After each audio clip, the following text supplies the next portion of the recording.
This is Sandra at Lee Street Beat, along with Tita Man and S Hacker. Today we're going to be talking about Brett Kavanaugh and Dr. Ford. Yesterday, they both testified in order to try to figure out if we should have Brett Kavanaugh be on the Supreme Court. I'm going to tell you, both of their testimonies were compelling. Let's start out with Dr. Ford. What did you think, S Hacker? I think Dr. Ford, first of all, she appeared to be terrified.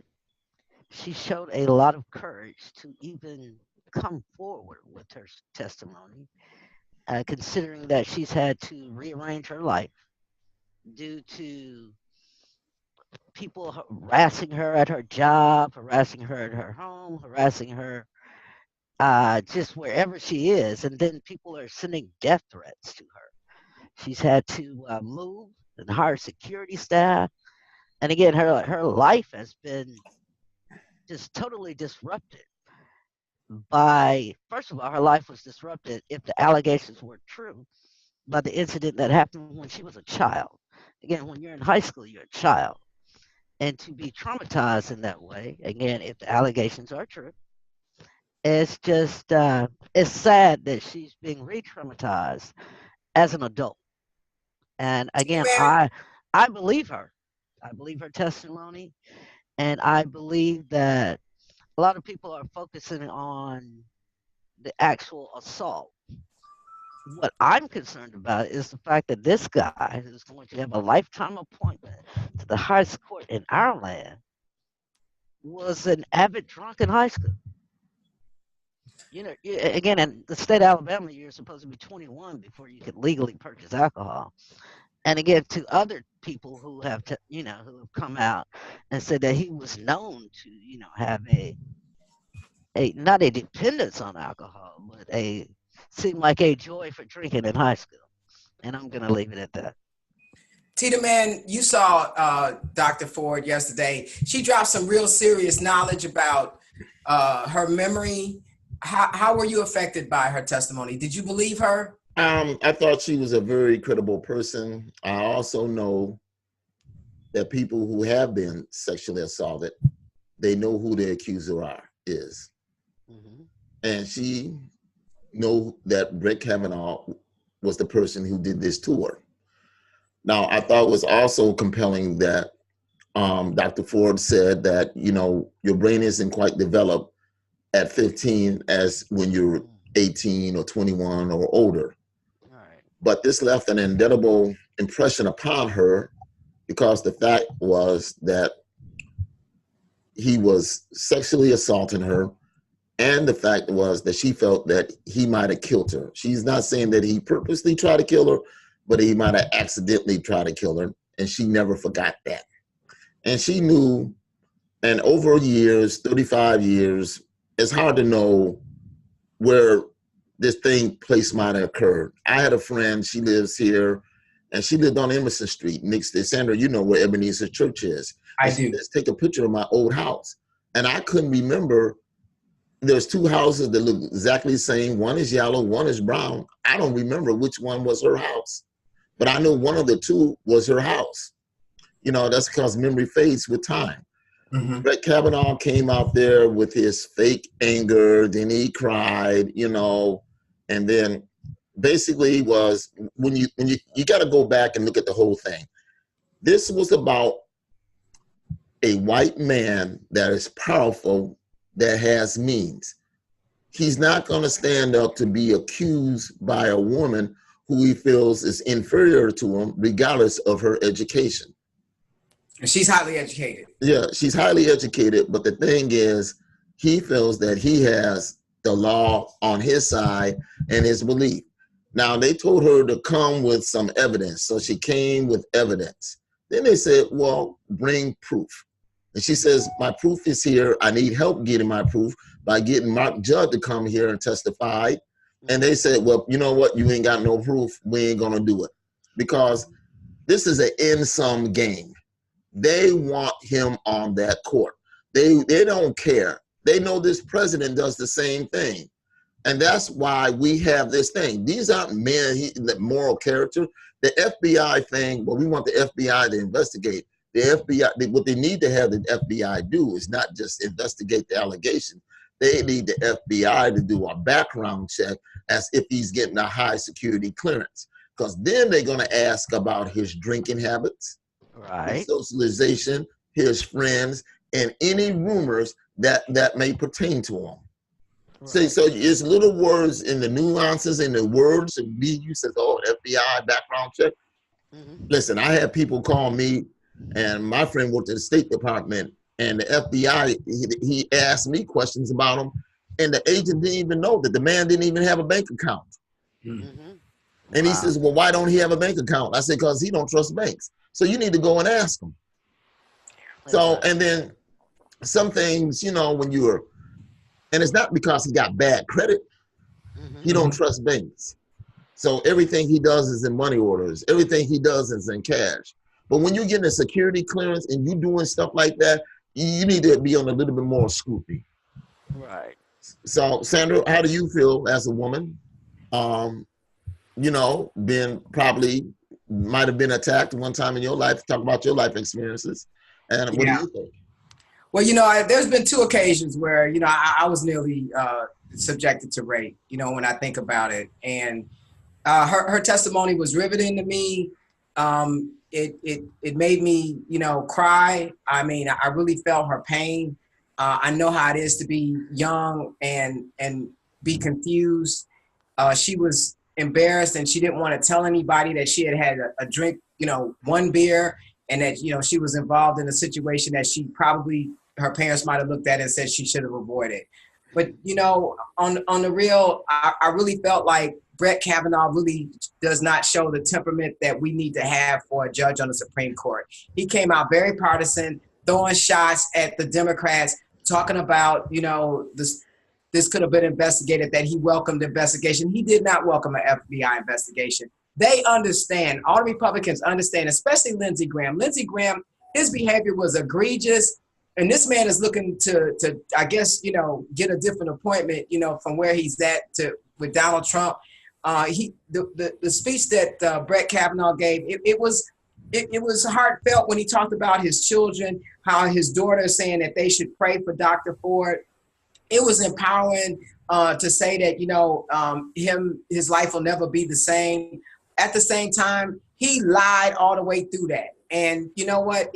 I don't think that it's too much to ask for them to take out some time and do an FBI background check. And you got the American Bar Association saying, yes, they should go back and do an FBI investigation. I think that they should block this thing until the FBI investigation is done, but they don't want to do it because they know they're going to find something, and they know damn well this man is not the one to be on the Supreme Court. I just think that it's horrible. I think that if you believe Dr. Ford, you can't vote for Brett Kavanaugh. You just can't without an FBI investigation. Well, the whole thing about the matter of the thing is this man, Trump wants him on the Supreme Court to protect him. That's what it is all about, to protect him. And then while we look at Brett Kavanaugh to be on the Supreme Court to protect him, also Orrin Hatch put a bill and a brief out there to the Supreme Court talking about double jeopardy. He's saying that if you're convicted on federal crimes and you're pardoned, you shouldn't be able to be tried on state crimes for the same thing, because he says that's double jeopardy. And then they go to the whole thing about federal law over state law and other crazy stuff. So basically he's saying that once you're pardoned, you should be pardoned for any similar crimes, whether they're federal or they're state. And this is the party that believes in states' rights, right?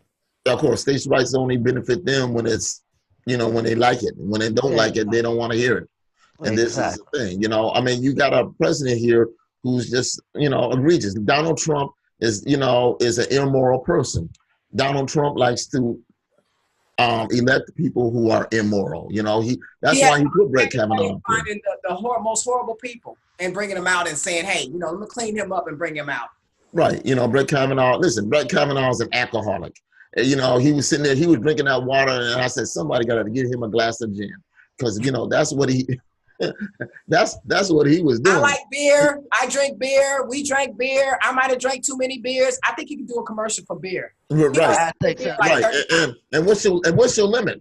You know, whatever the law says. You know, and I'm quite sure he's went above beyond the chart. You know, it'd be interesting to see, and which I'm hoping that it does, if Michael Avenatti goes through on his threat and says he's going to file state charges against Brett Kavanaugh. Now, I don't know if you listened to the thing, but Ted Cruz says Michael Avenatti is just making an idle threat. Don't worry about it. Nobody's going to file no charges against you. So we're going to see. I believe Michael Avenatti. He's no joke. Right. Right. You know. So then we have the other sad commentary, Bill Cosby.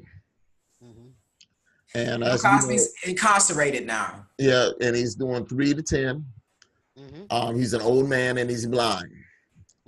He took advantage of women. He drugged them to take advantage of them. And the fact about the matter was, this woman, Andrea Kostrat, however you pronounce her name, she was paid. They dipped back again, and they used that same testimony, which they said they should know, to use them. Now, his wife, Camille, is saying that there were some recordings that were played that were doctored, and she's having an audio expert to dispute it.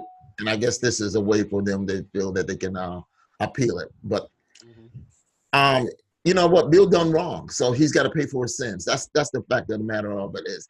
I think this woman whose case they used to put him in jail, I don't think she's the most egregious. I know he's taking advantage. There's 60 women that come out there, 60 women that you drugged some kind of thing. When Janice Dickerson said that Bill Cosby picked her up out of rehab, took her to the home, gave her some Quaaludes, had sex with her, and gave her one of his robes and thought nothing about it. And that's what he was. He used them and he discarded them. Just like using a baby wipe on your ass. That's what he did. Well, you know, I spoke to you all the other day, and I just want to say that, you know, we're talking about 747s here. We talk about Quaaludes. You know, I took a lot of Quaaludes. I personally took a lot of Quaaludes. I took trees. I took, you know, a lot of pills in the 70s. And I can truly tell you that the Quaalude is a debilitating drug. You can take half of one and you'll sleep for like 16, 18 hours. You combine that with, you know, a beer or something. You know, there are a lot of people on social media that are taking up for Bill Cosby, saying that, you know what, these women knew what the deal was. I'm going to tell you something. I don't subscribe to that, because when I think about the 70s, there were a lot of artists who were associated with drugs. And even though those artists were associated with drugs, people like Richard Pryor, Sam Kinison, George Carlin, you know, just because, you know, they called you and said that, you know, hey, they wanted to talk to you about a part, you didn't necessarily associate them with somebody who would drug you. You know, exactly. You might think, hey, you know, I might, you know, smoke a joint with them or something. But Bill Cosby was not that guy. And these women had no reason to believe that he would drug them. So there was no, to me, predisposition of, well, you know what, it was the 70s and everybody did it. Bill Cosby, you know, I go back with Bill Cosby, like for I Spy. I go back with Bill Cosby way, you know, I used to watch the cartoon Fat Albert, you know, way before he was America's Dad. And I'm going to tell you something, it really hurt me. And it made me cry. And the reason why I cried was because the women finally got justice, but also because Bill Cosby showed no remorse. And I'm like, you know, that hurt. And I just need that. I need women to stand up for women. You know, we got over 60 accusers. I'll tell you, like my daddy used to tell me, the harm ain't out of step. Everybody just ain't talking about you. There was plenty of women, regardless of the fact that Bill Cosby was married, that he could have sexually pursued and not drugged. But, you know, he was so slick about it because, like I said, he wasn't a person that people associated with any kind of drug use. And so he did it for a very, very contrived reason, and he's where he should be. And the fact that he's old, it just, hey, if they had allowed the women when they filed the charges earlier, he would have been in jail at a younger age. Exactly. Yeah, exactly. You know, you worried about his age. Right. Yeah, and again, I'm of the opinion that I believe in consensual sex. If you're drugged, you can't consent. It's like being drunk. If you're drunk, you can't consent. And a real man, in my opinion, wouldn't take advantage of that. Because if you really want to pursue, like you said, a woman sexually, even though you were married, there are some who would have said yes. They would Plenty. have. They would have consented. But no, you went out and drugged people. And again, there were some people who probably like, yeah, you want to take this? Ask them if they would like to take this particular drug or whatever the case may be. It just shows like going back even to the 70s. It's And again, it's going too back much to work for Kavanaugh them. now, that women in the United States, regardless of color, regardless of education, if you can't be used for sex, if you can't be used to have babies, and again, it all depends on what the men want, right? You look at, again, going back to Kavanaugh, the reason they want him on the Supreme Court is their ultimate goal is to overturn Roe versus Wade. They want Sally and Celeste or whatever the case may be to have pure white babies. Again, they're fine with abortion if the father of the baby is not white. Oh, they will take them wherever they need to be taken to get that thing done. But if it's a white guy and a white woman, they want her, regardless of race, to have that baby because they do not want to be a minority and they know they are well on the path to be a minority in this country soon. It's the end game. That's their end game. Because again, how can you stay in power if you're a minority? Well, I think I read something about Bill Cosby fell down the steps in prison the other day, and they're also reporting what he's eating. And I want to say this too. There have been a lot of the ladies who have said that a lot of these sexual encounters happen at Bill Cosby's house. His wife was there. It's like I can't wrap my head around Camille, feeling some kind of way when there are a lot of women saying that a lot of these sexual activities happen at the house and that they met Camille left the room, they got drugged, this happened, and here we are. Well, she probably knew. She probably knew. Listen, you know what? It's sad. My wife is a social worker, and some of the stories that she have confided to me about these women and the men that they live with abuse their children, abuse them. And it's mind-boggling because, when I was in college, I liked this girl, and I can't think of her name, but let's call her Abigail for the sake of discussion. And she was light-skinned black woman, very pretty, nice. We just had a conversation. So this guy comes to me, and I never forget, and his name was Tim Grant, and he comes to me, he said, "Hey, do you like her?" I said, "Yeah, I think she's real nice. I'm going to ask her out because, they're going to have a set next week, and maybe I'm going to ask her out to the thing." And he said, "Oh, man, if you want to, just take it." And I froze, and I said to him, "Just take it? What do you mean?" And Sandra, I grew up, I wasn't no altar boy, but I wasn't no thug and criminal, and I did have. You were an altar boy. Yeah, I was an altar boy. Okay. So yeah, right, but what I'm saying. I saw you with the child. I was a little mischievous, but I wasn't, that kind of thuggish life. And then when he told me, he said, "Man, just go hit her in the face and just take it. She ain't gonna tell that she got ripped off." And it was like, I have a mother, I have a sister, I have cousins, I have friends. That would never occur to me that somebody would actually do this. And he wasn't even from Chicago, he was from Peoria. I was like shocked, like, wow, people actually do that. Jump ahead 2 weeks later. I was in the cafeteria, I was eating lunch and in the dorm, and I hear this commotion. And I see Tim running across the tabletops of the tables. Mm-hmm. I see these two other guys. I know they didn't go to school there. They're chasing him. Mm-hmm. And then I see her. She's getting up and running, but she has her face is all bruised and a black eye. Mm-hmm. So I put the two and two together because I knew what kind of person he was. Mm-hmm. They beat him within an inch of his life. Mm-hmm. They beat him because they charged him in Macomb County Jail. Charged them with aggravated battery, attempted murder. They tried to kill him. And you know what? And looking back, I said, well, I understood why they did it.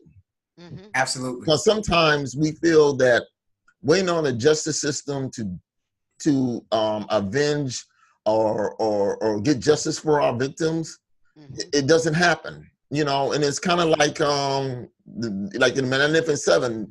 I want, do you want revenge? She says, no, I want justice, but I'll take it if I can get it. And that's how it is. Exactly. So it's a sad world, and then we have this man, and Kavanaugh has a whole life ahead of him, and he's not trying, and Bill Cosby lived a plush life. It was, even when I was in college, I hear Bill Cosby using drugs, but I didn't think nothing about it because he was within the Hollywood set, and if you were rich, you give him a line of cocaine, I went to a party on Chestnut here in Chicago with Rick James. I mean, they had a punch bowl full of coke. These women were passed out, like, hey, whatever, anything and everything went, and it was no big deal and stuff. And so, I always hear about the orgies and stuff. And so, but I never got invited to those parties. Well, the reason why I got invited because my friend, and you know who I'm talking about, Renee, was dating Rick James's manager, and that's how I got invited. Okay. So she had connections, and I was, I was third wheel. I knew Renee, but I I didn't get invited. Well, those were the 70s. There was a lot going on, but I just don't think that we can just take light of the fact that people were sexually abused and how it continues to culminate in their life. Here you have Dr. Ford got to have 2 front doors. These things continue to be pervasive in your life. They change who you are. And so for me, I look at these situations, and as heartbreaking as it is, we really have to say, hey, listen, Dr. Cosby, maybe he's not a doctor anymore. Oh, no, they took that. Where he's supposed to be. And justice delayed is justice denied. And so justice has been delayed. A lot of times they would go in and they would say what happened, and the police would tell them, well, you don't have enough evidence and what have you, But if a lot of these cases had been taken seriously back in the day, we wouldn't be having this conversation, I think about the Met Eggers situation where the guy had killed him. He'd been talking for years and years and years that he'd killed him. And you know what? Everybody in the town knew that this guy killed him. And then eventually ACLU got on him, took him to court, got him convicted. He was like in his late 70s, and everybody's like, well, he's so old, this, that, listen. A man is dead. And so we have to, understand that we are a country of laws, as our president would say, and that it doesn't matter when. Not this president. No, this president could care less. This president could care less. I mean, the only one to his advantage is. Again, I mean, that's why we have these flawed candidates or representatives. All those men on the Judiciary Committee. Well, it's hard to understand because he was compelling and she was compelling. Well, she wasn't the only accuser. He got other accusers out there. Exactly. There's other accusers out there. And they don't want to see the full picture. Oh, they knew about all saying the same thing weeks ago. And they all said who they are, what they were, where they were, and they have a lot better memory than this lady did, but they don't want to hear from them. Oh, no, well, he's being convicted of stuff in his yearbook. Well, look at his yearbook. Exactly. It's like, are you kidding me? If this is the only evidence we got, then we need to use it since you don't want to have an FBI investigation. No, they do not, because they know the truth. Yeah, and they can care less about the truth. Well, you know what? Kavanaugh has 2 young daughters, and you reap what you sow. Now, while I would say the groping when you were 15, can be excused, for the whole, if you were a good person during the other times of your life, but you weren't. The whole situation is that nobody's saying that Kavanaugh should be convicted of what he did. It's the fact that he lied about it. I mean, we all understand that people do stuff in high school and in college that we shouldn't do. But it's not so much that he did it. It's the fact that he lied about it. And this is supposed to be a person who's going to be judging others on the Supreme Court for a lifetime position. And that's the issue. Nobody's trying to convict him for not being perfect in high school. We're convicting you, or we're having a problem with you for lying about it. And I'm gonna tell you something. I got a problem with Kanye West again. Oh, I'm waiting for the divorce to hit the tabloids. I'm waiting for it too. I mean, Kanye's here in Chicago. He's wearing a Magna hat, Colin Kaepernick shirt. standing on the L platform. Eventually, somebody gonna push him in front of that train.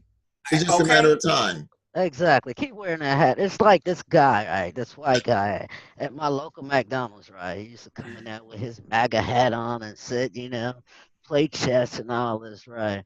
I guess somebody said something to him because now he still comes there every now and again, but he's wearing a simple red hat with no letters. he, he's symbolizing.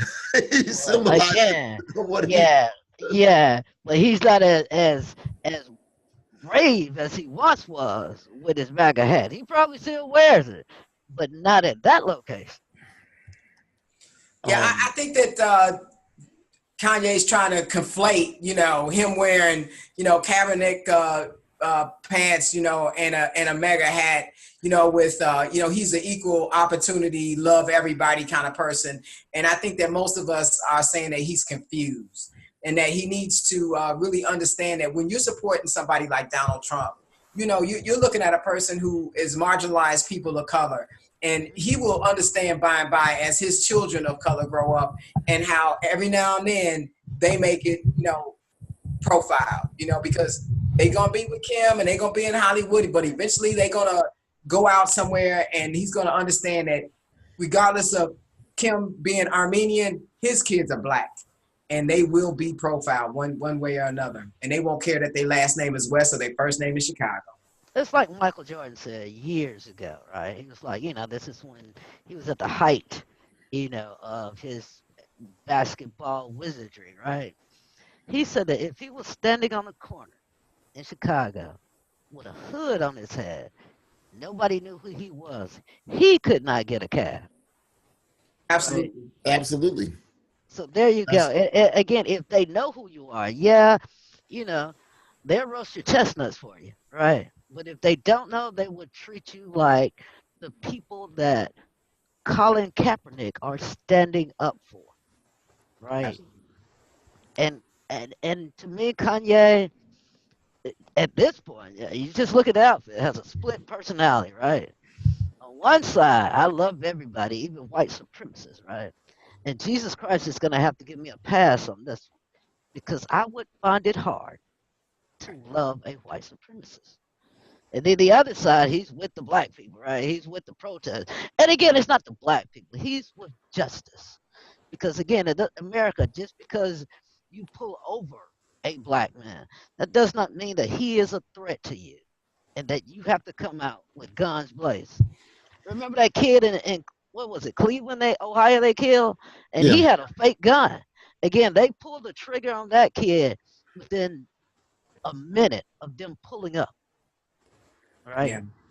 They don't care. It's a threat as soon as they see your color. Because they're paranoid. These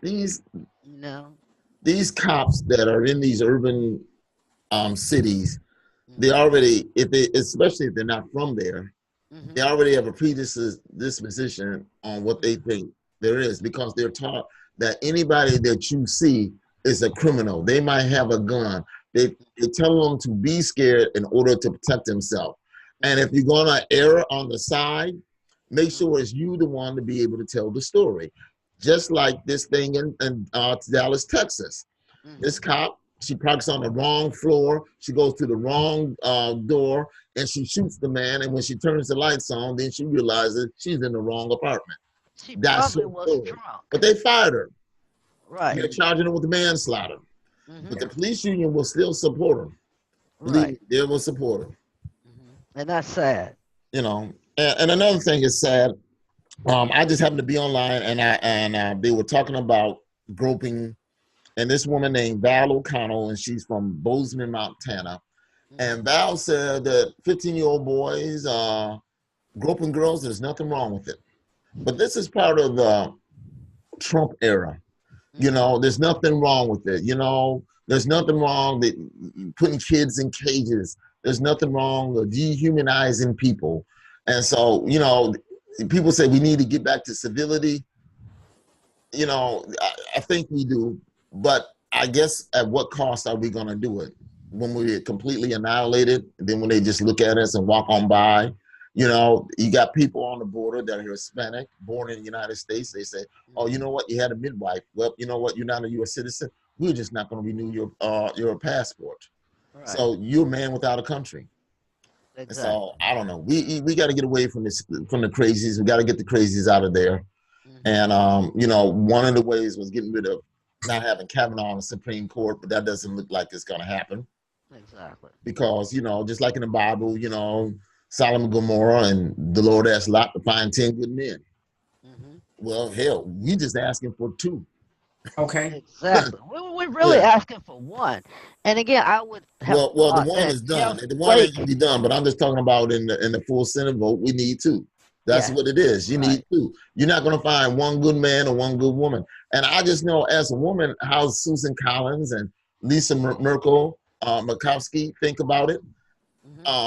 That this woman, she sounds credible, but she didn't prove her case. And they're gonna say the same thing, you know, they didn't take the burden of proof was upon her. You know, so, but they got kids or children or family members, and then maybe somebody say, well, she sounded credible, but she didn't prove it. So yeah, it's hard to be goes around, comes around. It's hard to be a daughter of a Republican these days. Because again, even Melania, when it came out, you know, the president said, we're going to grab them by the whatever, you know, what can they do? Right? Chris Wallace's daughters came forward, you know, when they were having this discussion on Kavanaugh and how they were in similar situations, not to this extent, similar situation. And Chris Wallace is, you know, he's a reporter, first of all. This man wants to find out the truth. Normally, you know, he cherry picks facts, but now that it's in his own backyard, now he wants it to have an investigation. Yeah. Well, the horse is out of the barn now. Well, that's it for this week from Lee Street Beat. You know, the Kavanaugh combination will probably go through over the weekend or early next week. We'll be back here to talk about it, see where we're going to go. I'm hoping to see that Michael Avenatti carries through on his threat, and which really put a wrench into the machine, and we'll see how that goes. But, you know, until then, you know, stay up as far as you can. Stay upbeat. You know, this ain't the end of the world. I mean, even though we're headed that way, I'm sad to say. Keep the faith. You know, us, being descendants of slaves, you know, this ain't the worst for us. Right. So we'll carry through. But you know what? This is all hands on deck thing. We're gonna have to reach out to other cultures, other people, and other races and people of goodwill. And we're just hoping that we can find these enough of us to stand, to make a difference, to make the changes that we need, and it's done through love. So, absolutely. I love you both. I want you both to have a great weekend. Everybody stay up. So till next week, this is T the Man, S Hacker, and Sandra Tucker. Goodbye. The Street Beat. Keep up. Fight the power. Fight the power.